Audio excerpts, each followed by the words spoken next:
On the display panel, you'll also see three areas, one for settings, one for menu, and one for therapy. Below each of those indicators is a button that can be pushed to enter each of these functions.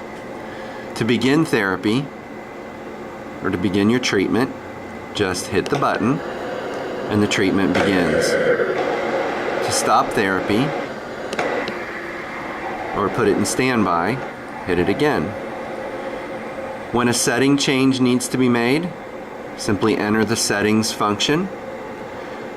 Then you can hit the navigate button up and down to choose which menu item you want to change.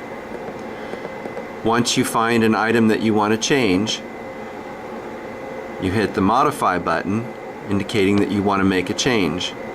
You go back to the middle. Now this becomes an edit, and you can arrow that value up or down and then select OK to make that change.